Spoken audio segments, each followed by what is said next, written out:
11ਵੀਂ, पौड़ी 17ਵੀਂ, 70 5ਵੀਂ, चौथी। महापुरख है महानंद, विधि चंद बुद्ध बिमल विचारा। सो महापुरख है महानंद। गुरु रामदास महाराज ਦੇ ਦਰ ਤੇ ਦੋ ਗੁਰਸਿੱਖ ਆਏ ਜਿਨ੍ਹਾਂ ਦਾ ਨਾਂ ਸੀ ਮਹਾਨੰਦ। ਪਹਿਲੇ ਦਾ ਨਾਂ ਸੀ ਮਹਾਨੰਦ ਤੇ ਦੂਜੇ ਦਾ ਨਾਂ ਸੀ ਵਿਧੀ ਚੰਦ। ਸੋ ਮਹਾਨੰਦ ਜਿਹੜਾ ਹੈ ਇਹਦੇ ਬਾਰੇ ਭਾਈ ਗੁਰਦਾਸ ਜੀ ਲਿਖਦੇ ਹਨ ਮਹਾਪੁਰਖ ਹੈ। ਉਹ ਮਹਾਪੁਰਖ ਬਣਿਆ, ਪੁਰਖਾਂ ਤੋਂ ਮਹਾ, ਜੋ ਕਿ ਮਹਾ ਪਰਮੇਸ਼ਰ ਨੂੰ ਜਾਣਨ ਵਾਲਾ। ਉਹ ਜਿਹੜਾ ਹੈ ਉਸਦਾ ਜੀਵ ਜਿਹੜਾ ਹੈ ਉਸਦੇ ਪੁਰਖ ਨੂੰ ਜਾਣਨਾ ਕੀਤਾ, ਜੀਵ ਨੇ ਆਪਣੇ ਸਰੂਪ ਨੂੰ ਜਾਣਨਾ ਕੀਤਾ, ਇਸ ਕਰਕੇ ਉਹ ਮਹਾਪੁਰਖ ਹੈ। ਸੋ ਮਹਾਪੁਰਖ ਜਿਹੜਾ ਹੈ ਉਹ ਮਹਾਨੰਦ ਬਣਿਆ। ਸੋ ਇਹ ਮਹਾ ਜਿਹੜਾ ਸ਼ਬਦ ਨੰਦ ਨਾਲ ਜੁੜਿਆ, ਉਸ ਦੇ ਨਾਲ ਇਹ ਵੀ ਜਿਹੜਾ ਹੈ ਗੁਰੂ ਦੀ ਕਿਰਪਾ ਸਦਕਾ, ਗੁਰੂ ਦੇ ਬਚਨਾਂ ਨੂੰ ਕਮਾਉਣ ਕਰਕੇ ਉਹ ਮਹਾ ਇਸ ਦੇ ਨਾਲ ਪਿਆ, ਤੇ ਕਿਉਂਕਿ ਮਹਾਪੁਰਖ ਹੋ ਕੇ ਪ੍ਰਗਟ ਹੋਇਆ। ਦੇਖੋ ਗੁਰੂ ਮਹਾਰਾਜ ਕਿੰਨੀ ਕਿਰਪਾ ਕਰਨ ਵਾਲੇ ਨੇ। ਇੱਕ ਆਮ ਇਨਸਾਨ ਨੂੰ ਮਹਾ ਬਣਾ ਦਿੰਦੇ ਨੇ, ਉਹਨੂੰ ਮਹਾਨ ਬਣਾ ਦਿੰਦੇ, ਗ੍ਰੇਟ ਬਣਾ ਦਿੰਦੇ ਨੇ। ਦੂਸਰੇ ਭਾਈ ਵਿਧੀ ਚੰਦ ਜੀ, ਹੁਣ ਭਾਈ ਵਿਧੀ ਚੰਦ ਇਹ ਉਹ ਵਿਧੀ ਚੰਦ ਨਹੀਂ ਜੋ ਗੁਰੂ ਅਰਜਨ ਦੇਵ ਜੀ ਸੱਚੇ ਪਾਤਸ਼ਾਹ ਜੀ ਦੀ ਸ਼ਰਨ ਵਿੱਚ ਆਏ, ਤੇ ਇਹ ਵਿਧੀ ਚੰਦ ਜਿਹੜੇ ਹਨ ਹੋਰ ਹਨ।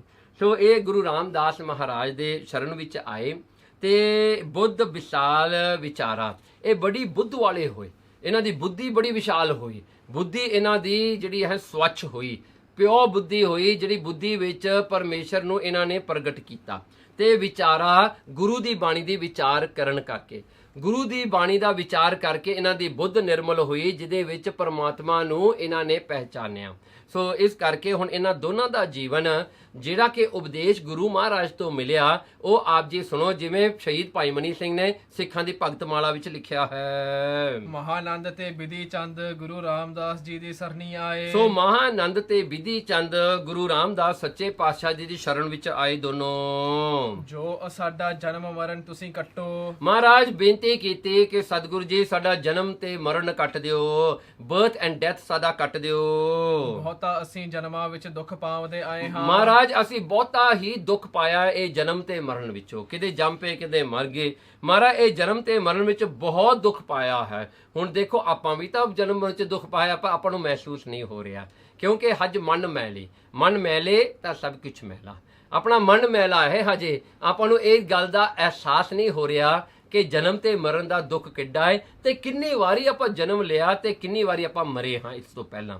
ਇਸ ਕਰਕੇ ਇਹ ਜਨਮ ਤੇ ਮਰਨ ਦਾ ਜਿਹੜਾ ਦੁੱਖ ਹੈ ਹਜੇ ਤੱਕ ਆਪਾਂ ਨੂੰ ਮਹਿਸੂਸ, ਹਜੇ ਆਪਾਂ ਨੂੰ ਫੀਲ ਨਹੀਂ ਹੋ ਰਿਹਾ। ਵੀ ਕੁਡ ਨਾਟ ਜਿਹੜਾ ਹੈ ਰਿਮੈਂਬਰ ਦੈਟ। ਹੁਣ ਆਪਾਂ ਰਿਮੈਂਬਰ ਕਿਉਂ ਨਹੀਂ ਕਰ ਸਕਦੇ? ਕਿਉਂਕਿ ਮਨ ਮੈਲਾ ਹੈ। ਸੋ ਜਦੋਂ ਆਪਾਂ ਨੂੰ ਗਿਆਨ ਹੋਵੇਗਾ, ਜਦੋਂ ਮਨ ਨਿਰਮਲ ਹੋਵੇਗਾ, ਤਾਂ ਇਹ ਸਾਰੀਆਂ ਪਿਛਲੀਆਂ ਗੱਲਾਂ ਆਪਾਂ ਨੂੰ ਚੇਤੇ ਆਉਣਗੀਆਂ। ਉਦੋਂ ਫਿਰ ਉਹ ਜਿਹੜਾ ਸਾਰਾ ਹੀ ਆਪਣਾ ਜਿਹੜਾ ਜੀਵ ਜਿੱਥੇ ਜਿੱਥੇ ਭੜਕਿਆ ਉਹ ਗੱਲਾਂ ਪ੍ਰਗਟ ਹੋਣਗੀਆਂ, ਅੰਦਰੋਂ ਆਪਾਂ ਨੂੰ ਸਮਝ ਪਵੇਗੀ।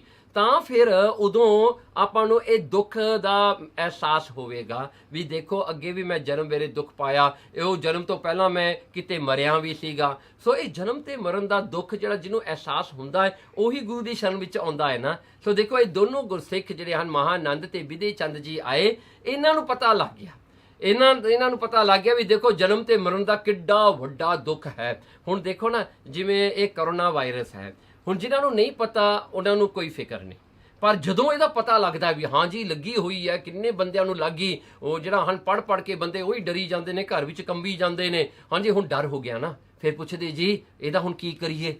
ਫਿਰ ਬੰਦਾ ਉਪਾਅ ਕਰਦਾ ਹੈ ਜਦੋਂ ਉਹਨੂੰ ਡਰ ਹੁੰਦਾ ਹੈ, ਜਦੋਂ ਉਹਨੂੰ ਉਹ ਜਿਹੜਾ ਹਨ ਪੀੜ ਦਾ ਅਹਿਸਾਸ ਹੁੰਦਾ ਹੈ। ਇਸੇ ਤਰ੍ਹਾਂ ਹੀ ਇਹ ਗੁਰਸਿੱਖਾਂ ਨੂੰ ਜਨਮ ਤੇ ਮਰਨ ਦਾ ਜਦੋਂ ਅਹਿਸਾਸ ਹੋਇਆ, ਆ ਕੇ ਬੇਨਤੀ ਕੀਤੀ ਸਤਿਗੁਰੂ ਜੀ ਮੇਰਾ ਜਨਮ ਤੇ ਮਰਨ ਕੱਟ ਦਿਓ ਹੁਣ। ਤੇ ਹੁਣ ਤੁਹਾਡੀ ਸ਼ਰਨ ਆਏ ਹਾਂ। ਮਹਾਰਾਜ ਤੁਹਾਡੀ ਸ਼ਰਨ ਵਿੱਚ, ਤੁਹਾਡੀ ਸੈਂਚਰੀ ਵਿੱਚ ਆ ਗਏ ਹਾਂ। ਮਹਾਰਾਜ ਕਿਰਪਾ ਕਰਕੇ ਬਚਾ ਲਓ ਹੁਣ। ਅਸੀਂ ਜਾਣਦੇ ਹਾਂ ਜੋ ਸਾਡਾ ਉਧਾਰ ਹੋਵੇਗਾ। ਮਹਾਰਾਜ ਅਸੀਂ ਇੰਨਾ ਤਾਂ ਵਿਸ਼ਵਾਸ ਲੈ ਕੇ ਜ਼ਰੂਰ ਆਏ ਹਾਂ, ਸਾਨੂੰ ਸ਼ਰਧਾ ਹੈ, ਭਰੋਸਾ ਹੈ ਆਪ ਜੀ ਉੱਤੇ ਕਿ ਸਾਡਾ ਉਧਾਰ ਤੁਸੀਂ ਕਰਨ ਵਾਲੇ ਹੋ, ਹੋਰ ਨਹੀਂ ਕੋਈ ਕਰ ਸਕਦਾ, ਸਿਰਫ ਤੁਸੀਂ ਉਹ ਕਰ ਸਕਦੇ ਹੋ। ਤਾਂ ਬਚਨ ਹੋਆ ਤੁਸੀਂ ਜੇ ਆਪਣੇ ਸਰੂਪ ਨੂੰ ਪਛਾਣੋਗੇ। ਦੇਖੋ ਗੁਰੂ ਰਾਮਦਾਸ ਸੱਚੇ ਪਾਤਸ਼ਾਹ ਜੀ ਨੇ ਉਪਾਅ ਦੱਸਿਆ। ਹੁਣ ਮਹਾਰਾਜ ਨੇ ਦੱਸਿਆ ਕਿ ਦੇਖੋ ਤਾਂ ਬਚਨ ਹੋਆ, ਗੁਰੂ ਮਹਾਰਾਜ ਗੁਰੂ ਰਾਮਦਾਸ ਦਾ ਬਚਨ ਹੋਇਆ, ਕਹਿੰਦੇ ਜੇ ਤੁਸੀਂ ਆਪਣੇ ਸਰੂਪ ਦੀ ਪਹਿਚਾਣ ਕਰੋਗੇ। ਹੁਣ ਆਪਣਾ ਸਰੂਪ ਕੀ ਹੈ? ਆਤਮਾ ਸਰੂਪ ਹੈ। ਆਪਾਂ ਅਸਲ ਵਿੱਚ ਆਤਮਾ ਹਾਂ, ਆਪਾਂ ਕੋਈ ਸੋਲ ਨਹੀਂ ਹਾਂ, ਆਪਾਂ ਕੋਈ ਫਿਜ਼ੀਕਲ ਬੋਡੀ ਨਹੀਂ ਹਾਂ। ਇਸ ਕਰਕੇ ਜਿਹੜੇ ਆਪਣੇ ਅੰਦਰ ਨੇ ਸੋ ਇਹ ਜਿਹੜੇ ਭਰਮ ਦੇ ਪਰਦੇ ਨੇ। ਸੋ ਪਹਿਲਾ ਤਾਂ ਹੋਇਆ ਅਣਮੇ ਖੋਸ਼। ਅਣਮੇ ਖੋਸ਼ ਇਹ ਸਰੀਰ ਹੈ, ਇਸ ਦਾ ਖਾਣਾ ਪੀਣਾ ਹੈ, ਬੰਦੇ ਨੂੰ ਭੁੱਖ ਲੱਗਦੀ ਹੈ, ਬੰਦਾ ਥੱਕ ਜਾਂਦਾ ਹੈ, ਬੰਦੇ ਨੂੰ ਨੀਂਦ ਆਉਂਦੀ ਹੈ, ਇਹ ਸਾਰਾ ਅਣਮੇ ਖੋਸ਼ ਹੈ। ਮਨ ਇਹਦੇ ਵਿੱਚ ਹੀ ਆਪਣਾ ਜਿਹੜਾ ਹੈ ਬਿਜ਼ੀ ਰਹਿੰਦਾ ਹੈ। ਇਹਦੇ ਅੰਦਰ ਜੇ ਥੋੜਾ ਜਿਹਾ ਅੰਦਰ ਜਾਈਏ ਤਾਂ ਇਹਦੇ ਅੰਦਰ ਆਉਂਦੇ ਨੇ ਪ੍ਰਾਣ। ਪ੍ਰਾਣ ਮੈਂ ਖੋਸ਼ ਕਿਹਾ ਹੈ, ਜੋ ਪ੍ਰਾਣ ਹੁੰਦੇ ਨੇ ਲਾਈਫ ਫੋਰਸਸ। ਸੋ ਪ੍ਰਾਣ ਜਿਹੜੇ ਹੁੰਦੇ ਨੇ ਇਹ 9-10 ਜਿਹੜਾ ਹਨ 10 ਪ੍ਰਾਣ ਹੁੰਦੇ ਨੇ ਸਰੀਰ ਦੇ ਵਿੱਚ। 9 ਜਿਹੜੇ ਸਰੀਰ ਦੇ ਮੁੱਕਣ ਤੋਂ ਨਿਕਲ ਜਾਂਦੇ ਨੇ, ਇੱਕ ਬਾਕੀ ਰਹਿੰਦਾ ਹੈ। ਸੋ ਇਹ 10 ਪ੍ਰਾਣ ਜਿਹੜੇ ਨੇ ਨਾ, ਇਹ ਪ੍ਰਾਣ ਜਦੋਂ ਤੱਕ ਅੰਦਰ ਆਪਾਂ ਨੂੰ ਫਿਰ ਇਹਨਾਂ ਨੂੰ ਮਹਿਸੂਸ ਕਰਦੇ ਹਾਂ ਵੀ ਇਹ ਮੇਰੇ ਲਾਈਫ ਫੋਰਸਸ ਨੇ, ਜਿਹਦੇ ਕਰਕੇ ਜਿਹੜੇ ਹਨ ਸਰੀਰ ਦੀ ਕਿਰਿਆ ਚੱਲਦੀ ਹੈ, ਫਿਰ ਉਹਦੇ ਵਿੱਚ ਮਨ ਉਲਝ ਜਾਂਦਾ ਹੈ। ਸੋ ਤੀਜਾ ਪੜਦਾ ਹੈ ਮਨੋਮੈ ਖੋਸ਼, ਜਿਹੜਾ ਮਨ ਦਾ ਖੋਸ਼ ਹੈ। ਮਨ ਦੀਆਂ ਜਿਹੜੀਆਂ ਸੰਕਲਪ ਵਿਕਲਪਾਂ ਨੇ, ਉਹਦੇ ਥਾਟਸ ਨੇ, ਬੰਦਾ ਉਹਦੇ ਵਿੱਚ ਉਲਝ ਜਾਂਦਾ ਹੈ। ਸੋ ਚੌਥਾ ਪੜਦਾ ਆਉਂਦਾ ਹੈ ਵਿਗਿਆਨਮੈ ਖੋਸ਼। ਹੁਣ ਵਿਗਿਆਨ ਖੋਸ਼ में तो ਕੀ ਹੁੰਦਾ, ਜੋ ਮਨ ਦੇ ਖੋਸ਼ ਤੋਂ ਅੱਗੇ ਜਾਂਦਾ ਬੁੱਧੀ ਵੱਲ, ਤਾਂ ਉਹਨੂੰ ਉੱਥੇ ਜਾ ਕੇ ਇਹ ਜਿਹੜੀ ਸਮਝ ਪੈਂਦੀ ਹੈ ਵੀ ਮੈਂ ਇਹ ਗੱਲ ਸਮਝ ਗਿਆ, ਮੈਂ ਉਹ ਗੱਲ ਸਮਝ, ਫਿਰ ਉਹ ਆਪਣੀ ਸਮਝ ਬਣਾ ਕੇ ਉਹਨੂੰ ਜਿਹੜਾ ਹੈ ਪਰਮਾਤਮਾ ਨੂੰ ਆਪਣੀ ਸਮਝ ਵਿੱਚ ਕੈਪਚਰ ਕਰਨਾ ਚਾਹੁੰਦਾ ਹੈ, ਜਾਂ ਕੋਈ ਸੱਚਾਈ ਨੂੰ ਕੈਪਚਰ ਕਰਨਾ ਚਾਹੁੰਦਾ, ਜਾਂ ਕੋਈ ਜਿਹੜੀ ਹਨ ਐਡੂਕੇਸ਼ਨ ਦੇ ਰਾਹੀਂ ਉਹ ਕੋਈ ਗਿਆਨ ਨੂੰ ਕੈਪਚਰ ਕਰਦਾ ਹੈ। ਸੋ ਉਹ ਵਿਗਿਆਨਮੈ ਖੋਸ਼ ਵਿੱਚ ਫਸ ਜਾਂਦਾ ਹੈ, ਉਲਝ ਜਾਂਦਾ ਹੈ। ਹੁਣ ਅਗਲਾ ਜਿਹੜਾ ਹੈ ਪੰਜਵਾਂ ਜਿਹੜਾ ਖੋਸ਼ ਹੈ ਉਹਨੂੰ ਆਨੰਦਮੈ ਖੋਸ਼ ਕਿਹਾ ਹੈ, ਜਿੱਥੇ ਜਾ ਕੇ ਮਨ ਜਿਹੜਾ ਹੈ ਉਹ ਜਿਹੜਾ ਹੈ ਉਹ ਜਾ ਕੇ ਉੱਥੇ ਜਿੱਥੇ ਨਾ ਮਨ ਰਹਿੰਦਾ ਹੈ, ਨਾ ਬੁੱਧੀ ਰਹਿੰਦੀ ਹੈ, ਨਾ ਚਿੱਤ ਰਹਿੰਦਾ ਹੈ, ਨਾ ਅਹੰਗ ਰਹਿੰਦਾ ਹੈ, ਸਭ ਕੁਝ ਮੁੱਕ ਜਾਂਦਾ ਹੈ। ਆਨੰਦ ਹੀ ਆਨੰਦ, ਜਿੱਥੇ ਪਰਮਾਤਮਾ ਆਪ ਹੈ। ਪਰ ਉਹ ਵੀ ਇੱਕ ਪਰਦਾ ਹੈ, ਕਿਉਂਕਿ ਉਹ ਪਰਦਾ ਇਸ ਕਰਕੇ ਹੈ ਕਿਉਂਕਿ ਉੱਥੇ ਜਿਹੜਾ ਹੈ ਬੰਦਾ ਮਹਿਸੂਸ ਕਰਦਾ ਵੀ ਮੈਨੂੰ ਆਨੰਦ ਆ ਰਿਹਾ ਹੈ, ਉਹ ਹਜੇ ਆਨੰਦ ਦਾ ਰੂਪ ਨਹੀਂ ਬਣਿਆ, ਇਸ ਕਰਕੇ ਉਹ ਵੀ ਹਜੇ ਇੱਕ ਪਰਦਾ ਹੀ ਹੈ। ਸੋ ਇਸ ਕਰਕੇ ਇਹ ਜਿਹੜੇ ਹਨ 5 ਪਰਦਿਆਂ ਦੇ ਵਿੱਚ ਬੰਦਾ ਉਲਝਿਆ ਰਹਿੰਦਾ ਹੈ। ਸੋ ਇਸ ਕਰਕੇ ਉਸਨੂੰ ਇਹ ਗੱਲ ਦਾ ਜਿਹੜੀ ਸਮਝ ਨਹੀਂ ਪੈਂਦੀ, ਆਪਣਾ ਸਰੂਪ ਦੀ ਪਹਿਚਾਣ ਨਹੀਂ ਹੁੰਦੀ। ਹੁਣ ਆਪਣਾ ਸਰੂਪ ਜਿਹੜਾ ਆਤਮਾ ਹੈ, ਹੁਣ ਦੇਖੋ ਇੱਕ ਸੂਖਸ਼ਮ ਸਰੀਰ ਹੈ ਜਿਹੜਾ ਹੈ ਇੱਕ ਸਥੂਲ ਸਰੀਰ ਹੈ। ਪਹਿਲਾਂ ਤਾਂ ਆਪਣੀ ਜਿਹੜੀ ਇਹ ਫਿਜ਼ੀਕਲ ਬਾਡੀ ਹੈ, ਇਹਦੇ ਅੰਦਰ ਸੋਲ ਹੈ ਜਿਹਨੂੰ ਰੋ ਵੀ ਕਹਿੰਦੇ ਆ, ਉਹ ਸੂਖਸ਼ਮ ਸਰੀਰ ਹੈ। ਤੀਜਾ ਕਾਰਨ ਸਰੀਰ ਹੈ, ਕਾਰਨ ਸਰੀਰ ਜਾਂ ਕੌਸਲ ਬਾਡੀ ਹੈ। ਸੋ ਇਹ ਜਿਹੜੀਆਂ 3 ਤਾਂ ਬਾਡੀਆਂ ਹੀ ਨੇ, ਇਹ ਤਿੰਨਾਂ ਬਾਡੀਆਂ ਦੇ ਅੰਦਰ ਜਿਹੜਾ ਹੈ ਇਹਨਾਂ ਨੂੰ ਤਿੰਨਾਂ ਬਾਡੀਆਂ ਨੂੰ ਲਾਈਫ ਦੇਣ ਵਾਲਾ, ਇਹਨਾਂ ਨੂੰ ਜਿਹੜਾ ਹੈ ਜਾਨ ਦੇਣ ਵਾਲਾ, ਇਹਨਾਂ ਨੂੰ ਜਿਉਂਦਿਆਂ ਕਰਨ ਵਾਲਾ ਉਹ ਆਤਮਾ ਹੈ। ਸੋ ਆਤਮਾ ਇਹਨਾਂ ਤਿੰਨਾਂ ਬਾਡੀਆਂ ਦਾ ਸਾਖੀ ਰੂਪ ਹੈ, ਉਹਨਾਂ ਨੂੰ ਵਿਟਨੈਸ ਕਰਦਾ ਹੈ, ਉਹਨਾਂ ਨੂੰ ਜਿਹੜਾ ਹੈ ਦੇਖਦਾ ਹੈ। ਹੁਣ ਜਦੋਂ ਬੰਦਾ ਮਰਦਾ ਹੈ, ਉਹ ਜਿਹੜੀ ਹਨ ਜਦੋਂ ਪਰਮਾਤਮਾ ਨੇ ਦਿੱਤੇ ਹੋਏ ਸਵਾਸ ਮੁੱਕਦੇ ਹਨ ਤਾਂ ਆਤਮਾ ਵਿੱਚੋਂ ਅਲੋਪ ਹੋ ਜਾਂਦੀ ਹੈ। ਜਦੋਂ ਆਤਮਾ ਅਲੋਪ ਹੁੰਦੀ ਹੈ ਤਾਂ ਇਹ ਸਰੀਰ ਜਿਹੜਾ ਹੈ ਉਸ ਵੇਲੇ ਇਹਦੇ ਵਿੱਚ ਤਾਕਤ ਨਹੀਂ ਰਹਿ ਜਾਂਦੀ ਕਿ ਆਪਣਾ ਆਪ ਨੂੰ ਹਿਲਾ ਸਕੇ, ਚੱਕ ਸਕੇ, ਇਹ ਮਰ ਜਾਂਦਾ ਹੈ। ਇਹਦੇ ਵਿੱਚੋਂ ਫਿਰ ਸੋਲ ਵੀ ਜਿਹੜੀ ਆਪਣੀ ਰੂਹ ਉਹ ਵੀ ਨਹੀਂ ਟਿਕ ਸਕਦੀ, ਸੋ ਉਹ ਵੀ ਜਿਹੜੀ ਹੈ ਇਹਨੂੰ ਛੱਡ ਜਾਂਦੀ ਹੈ। ਸੋ ਜਿਹੜੀ ਕੌਸਲ ਬਾਡੀ ਹੈ ਉਹ ਸੂਖਸ਼ਮ ਸਰੀਰ ਦੇ ਨਾਲ ਹੀ ਚਲੀ ਜਾਂਦੀ ਹੈ ਤਾਂ ਕਰਕੇ ਇਹਦਾ ਅਗਲਾ ਜਨਮ ਬਣ ਸਕੇ। ਸੋ ਇਉਂ ਕਰਕੇ ਜਿਹੜਾ ਹੈ ਇਹ ਸਾਰਾ ਸਿਲਸਿਲਾ ਚੱਲਦਾ ਹੈ। ਸੋ ਪਰ ਜਿਹੜਾ ਹੈ ਇਹ ਸੋਲ ਜਿਹੜੀ ਹੈ ਇਹ ਇੱਕ ਜਨਮ ਤੋਂ ਦੂਜੇ ਜਨਮ ਤੋਂ ਤੀਜੇ ਜਨਮ 'ਚ ਜਾਂਦੀ ਹੈ, ਇਹ ਟਰੈਵਲ ਕਰਦੀ ਹੈ। ਇਹ ਸੋਲ ਬਣੀ ਕਿਉਂ? ਕਿਉਂਕਿ ਹਉਮੈ ਹੈ, ਹਜੇ ਆਪਣੇ ਸਰੂਪ ਦੀ ਪਹਿਚਾਣ ਨਹੀਂ ਹੋਈ। ਜਦੋਂ ਤੱਕ ਸਰੂਪ ਦੀ ਪਹਿਚਾਣ ਨਹੀਂ, ਇਹ ਸੋਲ ਨੇ ਆਪਣੀ ਐਗਜ਼ਿਸਟੈਂਸ ਬਣਾਈ ਰੱਖਣੀ ਹੈ। ਇਸ ਕਰਕੇ ਫਿਰ ਇਨਸਾਨ ਜਿਹੜਾ ਦੁੱਖ ਪਾਉਂਦਾ ਹੈ ਇੱਕ ਸਰੀਰ ਤੋਂ ਦੂਜੇ ਤੋਂ ਤੀਜੇ, ਕਿਉਂਕਿ ਦੇਖੋ ਹੁਣ ਸੋਲ ਆਪਣੇ ਅੰਦਰ ਹੈ ਸਾਰਿਆਂ ਦੇ। ਹੁਣ ਸਰੀਰ ਦਾ ਗੋਡਾ ਦੁਖਦਾ, ਆਪਾਂ ਨੂੰ ਦੁੱਖ ਲੱਗਦਾ ਹੈ। ਜਿਹੜਾ ਸਰੀਰ ਦਾ ਕੋਈ ਰੋਗ, ਉਹਦਾ ਦੁੱਖ ਆਪਾਂ ਨੂੰ ਮਹਿਸੂਸ ਹੁੰਦਾ ਹੈ। ਉਹ ਬਾਡੀ ਜਿਹੜੀ ਦਿੱਤੀ ਜਾਂਦੀ ਹੈ ਉਹਦਾ ਸਾਰਾ ਦੁੱਖ ਸੁੱਖ ਜਿਹੜਾ ਹੈ ਉਹ ਸੋਲ ਨੂੰ ਫੀਲ ਹੁੰਦਾ ਹੈ, ਤੇ ਉਹੀ ਦੁੱਖ ਨੂੰ ਲੈ ਕੇ ਇਹ ਸੋਲ ਚਲੀ ਜਾਂਦੀ ਹੈ ਤੇ ਦੂਜੇ ਸਰੀਰ 'ਚ ਜਾ ਕੇ ਵੜ ਜਾਂਦੀ ਹੈ। ਸੋ ਇਉਂ ਕਰਕੇ ਜਿਹੜਾ ਹੈ ਇਹ ਸਿਲਸਿਲਾ ਚੱਲਦਾ ਹੀ ਰਹਿੰਦਾ ਹੈ 84 ਲੱਖ ਜੂਨਾਂ ਵਿੱਚ।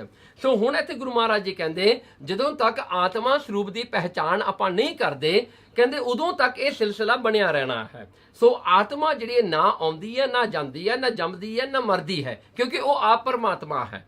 ਸੋ ਪਰਮਾਤਮਾ ਇਸ ਤਰ੍ਹਾਂ ਸਾਰਿਆਂ ਵਿੱਚ ਵਸਦਾ ਹੈ ਜਿਵੇਂ ਇੱਕ ਸੂਰਜ ਜਿਹੜਾ ਹੈ ਉਸਦਾ ਪ੍ਰਤੀਬਿੰਬ, ਉਸਦਾ ਰਿਫਲੈਕਸ਼ਨ ਜਿਹੜਾ ਹੈ ਘੜੇ ਵਿੱਚ ਪਾਣੀ ਦੇ ਵਿੱਚ ਆਉਂਦਾ ਹੈ। ਜੇ ਇੱਕ ਪੋਟ ਦੇ ਵਿੱਚ ਵਾਟਰ ਪਾਇਆ ਜਾਵੇ, ਪਾਣੀ ਪਾਇਆ ਜਾਵੇ, ਉਹਦੇ ਵਿੱਚ ਜਿਹੜਾ ਉਹ ਖੁੱਲੇ ਗਰਾਊਂਡ ਵਿੱਚ ਰੱਖਿਆ ਜਾਵੇ, ਸੂਰਜ ਦਾ ਜਿਹੜਾ ਰਿਫਲੈਕਸ਼ਨ ਉਹਦੇ ਵਿੱਚ ਪੈਂਦਾ ਹੈ। ਹੁਣ ਉਹ ਇੱਕ ਘੜਾ ਹੈ, ਜੇ ਉੱਥੇ ਹਜ਼ਾਰਾਂ ਘੜੇ ਰੱਖ ਦੋ, ਹਜ਼ਾਰਾਂ ਘੜਿਆਂ ਵਿੱਚ ਹਰ ਇੱਕ ਘੜੇ ਦੇ ਇੱਕ ਸੂਰਜ ਹੋਵੇਗਾ ਨਾ। ਇਹਦਾ ਮੀਨਸ ਇਹ ਤਾਂ ਨਹੀਂ ਵੀ ਹਜ਼ਾਰਾਂ ਸੂਰਜ ਨੇ, ਸੂਰਜ ਤਾਂ ਇੱਕ ਆ, ਉਹਦਾ ਰਿਫਲੈਕਸ਼ਨ ਜਿੰਨੇ ਘੜੇ ਹੋਣਗੇ ਉਹਨਾਂ ਵਿੱਚ ਆਏਗਾ।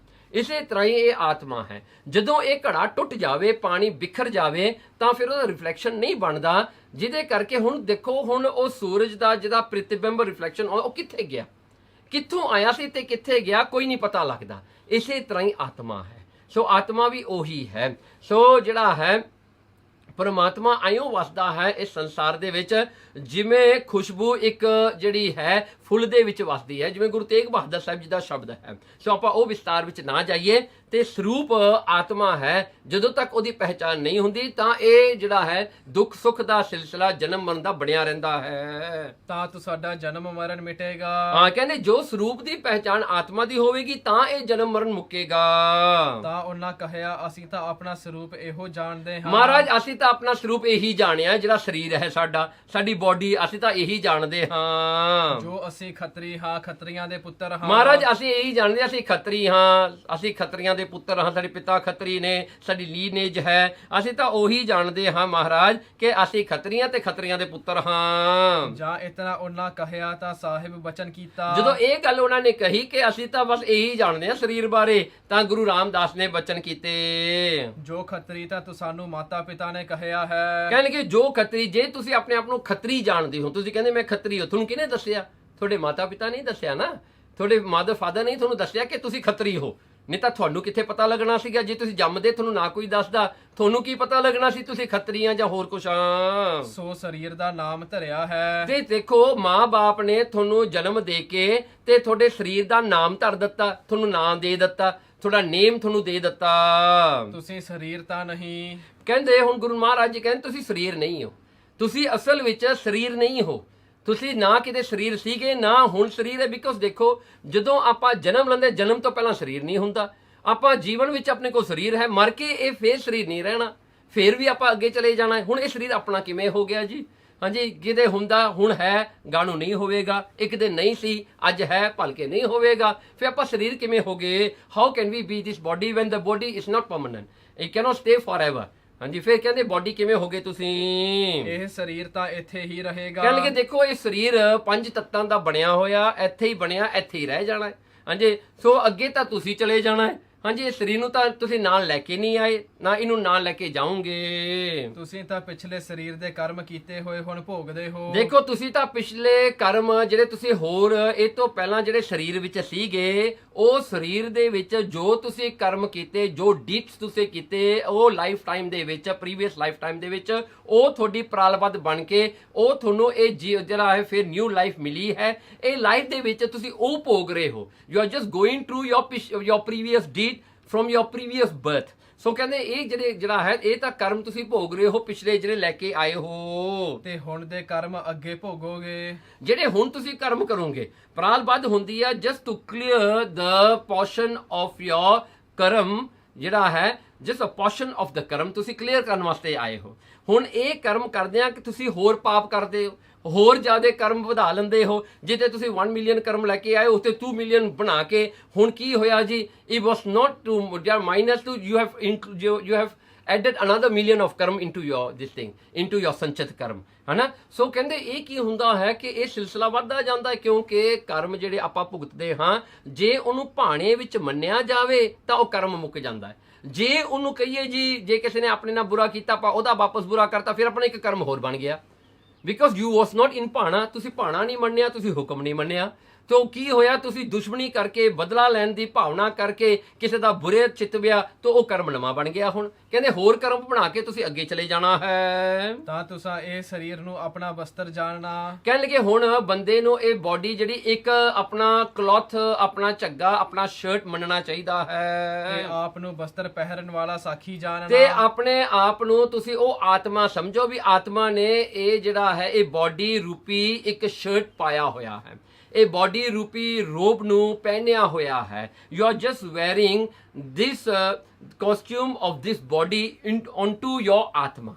ਸੋ ਆਤਮਾ ਜਿਹੜਾ ਉਹ ਮਾਲਕ ਹੈ, ਤੁਸੀਂ ਉਹਦੇ ਉੱਤੇ ਇਹ ਸਰੀਰ ਰੂਪੀ ਚੋਲਾ ਪਾਇਆ ਹੋਇਆ। ਬਸ ਇਹੋ ਸਮਝੋ ਤੁਸੀਂ ਆਪਣੇ ਆਪ ਨੂੰ, ਤਾਂ ਤੁਹਾਡਾ ਉਧਾਰ ਹੋਵੇਗਾ, ਤਾਂ ਤੁਹਾਡਾ ਉਧਾਰ ਹੋਣਾ ਹੈ, ਤਾਂ ਤੁਹਾਨੂੰ ਮੁਕਤੀ ਮਿਲੇਗੀ। ਤਾਂ ਉਹਨਾਂ ਅਰਦਾਸ ਕੀਤੀ, ਅਸੀਂ ਕਿਉਂ ਕਰ ਆਪਣਾ ਸਰੂਪ ਪਛਾਣੀਏ। ਉਹਨਾਂ ਨੇ ਅਰਦਾਸ ਕੀਤੀ, ਮਹਾਰਾਜ ਕਿਰਪਾ ਕਰੋ, ਫਿਰ ਦੱਸੋ ਅਸੀਂ ਆਪਣੇ ਸਰੂਪ ਦੀ ਪਹਿਚਾਣ ਕਿਵੇਂ ਕਰੀਏ। ਤੇ ਸਾਹਿਬ ਬਚਨ ਕੀਤਾ, ਤੁਸਾਂ ਸਦਾ ਕਥਾ ਨੇਮ ਨਾਲ ਸੁਣਨੀ। ਦੇਖੋ ਉਹਦਾ ਤਰੀਕਾ ਕੀ ਆ, ਕਹਿੰਦਾ ਨੇਮ ਨਾਲ। ਗੁਰੂ ਰਾਮਦਾਸ ਜੀ ਕਹਿੰਦੇ ਨੇਮ ਨਾਲ। ਨੇਮ ਹੁੰਦਾ ਹੈ ਬਾਈ ਰੂਟੀਨ, ਜਿਹੜਾ ਹੈ ਕੰਸਿਸਟੈਂਟਲੀ ਤੁਸੀਂ ਕਥਾ ਸੁਣੋ, ਗੁਰਬਾਣੀ ਦੀ ਕਥਾ ਸੁਣੋ, ਇਤਿਹਾਸ ਦੀ ਕਥਾ ਸੁਣੋ, ਨਿਰੰਤਰ ਸੁਣੋ, ਨਿਤਨੇਮ ਨਾਲ ਸੁਣੋ। ਜੇ 1 ਘੰਟਾ ਸੁਣਨੀ ਤਾਂ 1 ਘੰਟਾ ਰੋਜ਼ ਸੁਣੋ।